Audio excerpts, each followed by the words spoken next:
find out what our dream teams have in store for us this week.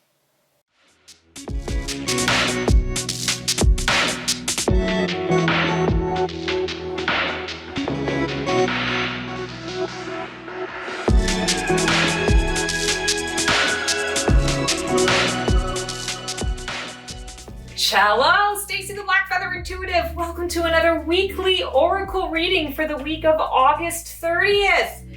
Wow, folks, we are stepping into the fall already and getting ready to say goodbye to summer. I'm crying already. I'm a fun and sun girl, so this is kind of actually a little bit of a sad time for me. But hopefully it's all good for you. And you know, to walk my talk, we all need to be in the now, in the present moment, and in each moment, every season brings us exactly what we need when we need it, right? So let's call in all the archangels, ascended masters, highest guides, light beings, creature teachers, elementals, loved ones in spirit. Come on into this space to give us the clarity and guidance that we need to really embrace joy this week. Let's embrace the joy, especially when we've got the holiday coming up and, last little bits of travel.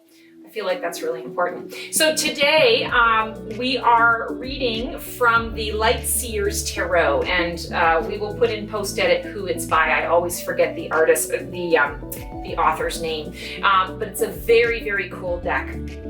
Oh, this week, Ace of Cups. This is one of my favorite cards in the tarot deck. This is a card of initiation. Cups energy is all the realm of emotion and the psychic realm. We cannot manifest our thoughts, our inspirations, unless we can feel it as though it has already happened, unless we can elevate our vibration and our frequency to be able to match what it is that we're seeking.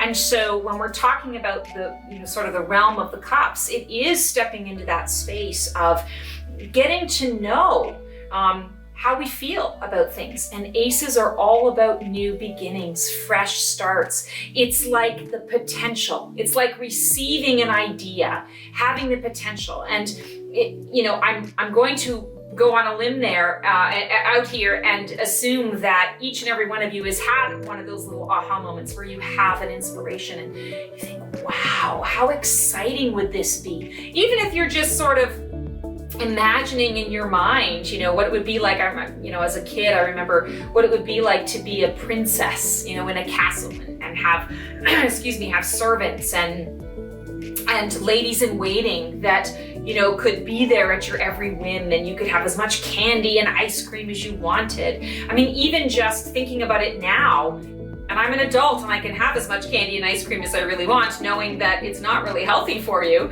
but I can still get excited about it. I can still feel that energy, and it does change the energy in the body. You feel it differently. So Ace of Cups is coming through today and this week to say there are new beginnings from a global perspective. There are shifts happening. We are in the middle of a giant initiation into a new world energy.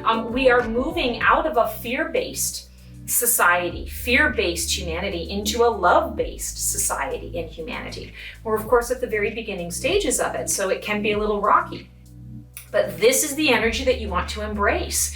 Yes, we are transitioning into something new. Yes, there is potential, but it's up to each and every one of us to step into that potential. So this week, what do you want to do to add to that potential? Is it focusing on kindness this week? Is it focusing on courage?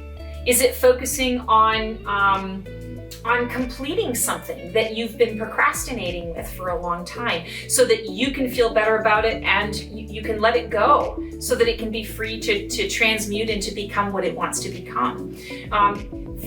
Really, I want to say tap into finding ways to see how you can contribute to the potential that is there for all of us this week. We are in an energy of initiation. How do you want to take advantage of that?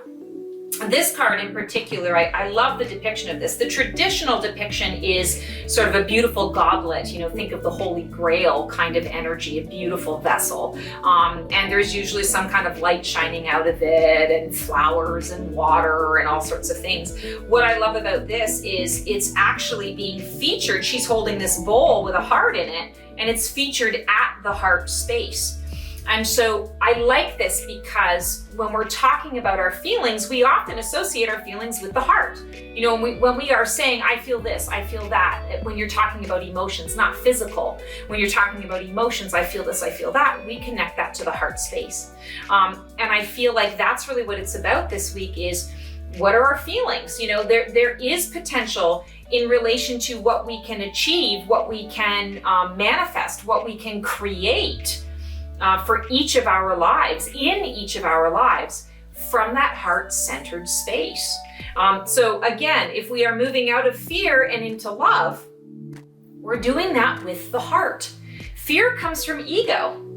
Fear comes in, and it presents itself in monkey mind, right? It presents itself. Anxiety lives up in our heads and eventually manifests in the body, because what we think becomes, right? What we focus on becomes. But really, it's about being heart-centered and heart-spaced. And that's where this potential, that's where this initiation is occurring, is all in the heart space. So pay attention this week to how you want to contribute to this potential. And do it from that heart-based space. Do it from that space of, how would I want to feel in this situation? I'm watching somebody else going through something. How can I help with that? How would I want to feel? What would I want the outcome to be? Well, what can I do in this moment right now to maybe contribute to that outcome? Thinking about ways in which you can share your heart and open your heart space to either help another or to help yourself. Sometimes our hearts are closed tightly to ourselves, more so than anybody else, because there's that fear of being hurt, that fear of being vulnerable, that fear of being opened wide up and having just any old person come in. And when we shut that down, we can shut that off. Yes, we shut out the world, but we also shut out ourselves. We don't want to shut out ourselves. Beautiful.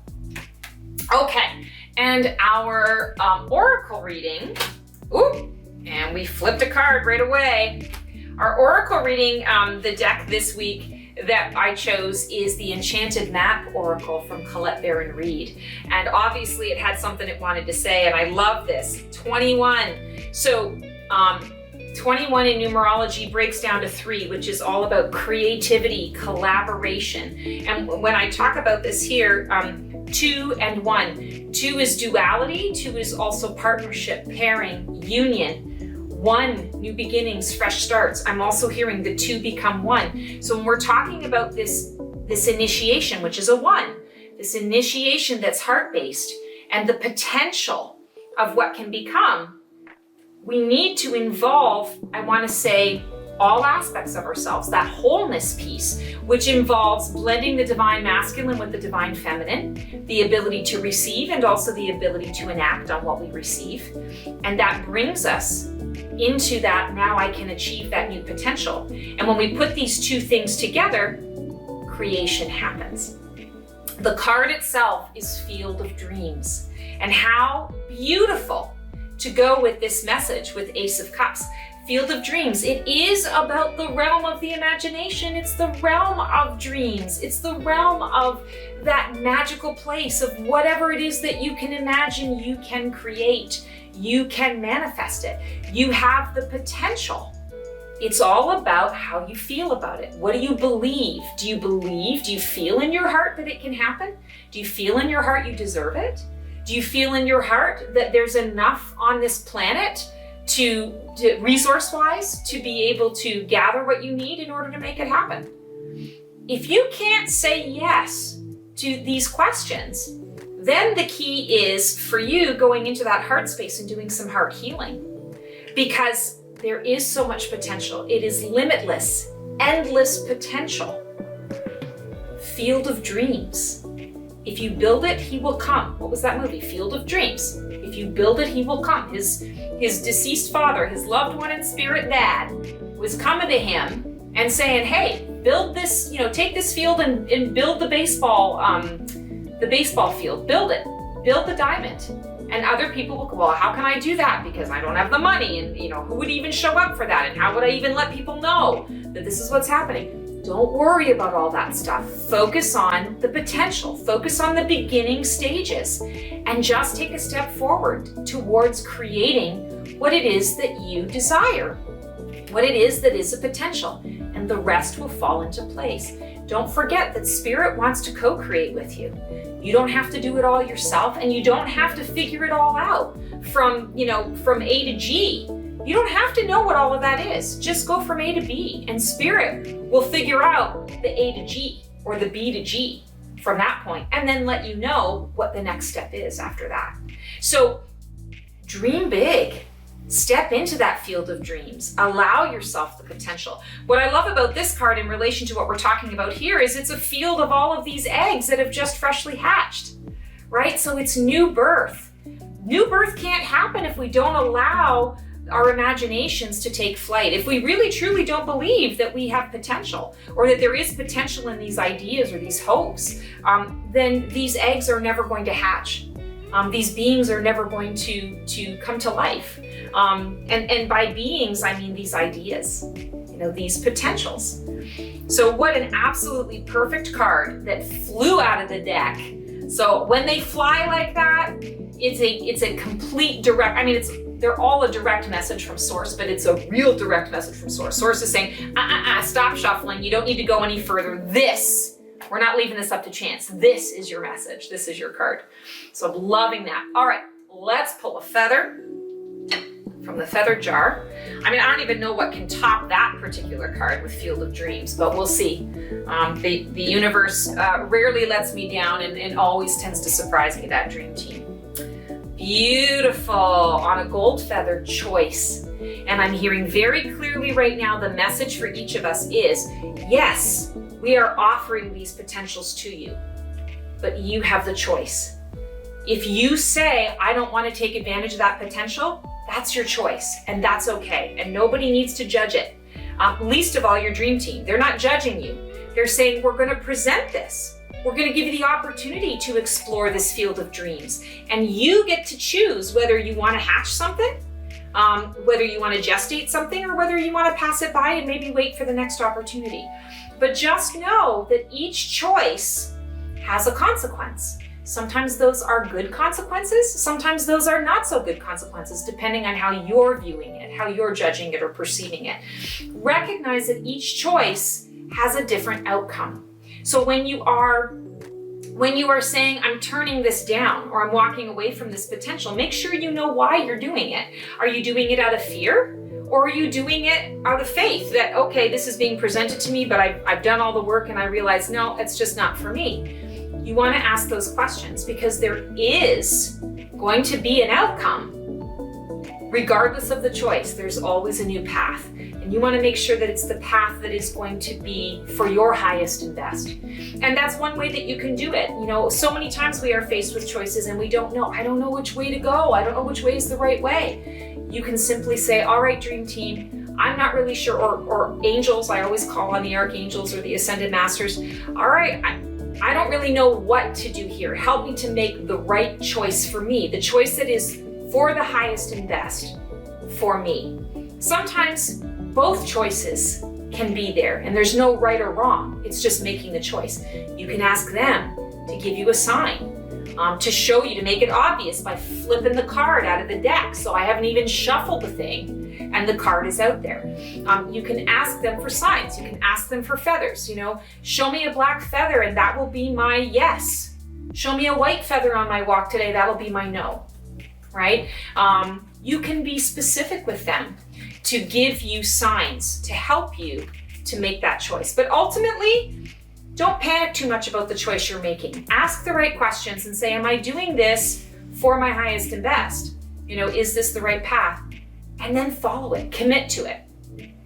Really, truly, there are no mistakes. There are only choices and the experiences that we have from those choices. And then what do we want to do with the information, the knowledge that we gain from that experience, and how do we want to apply that moving forward? apply that moving forward.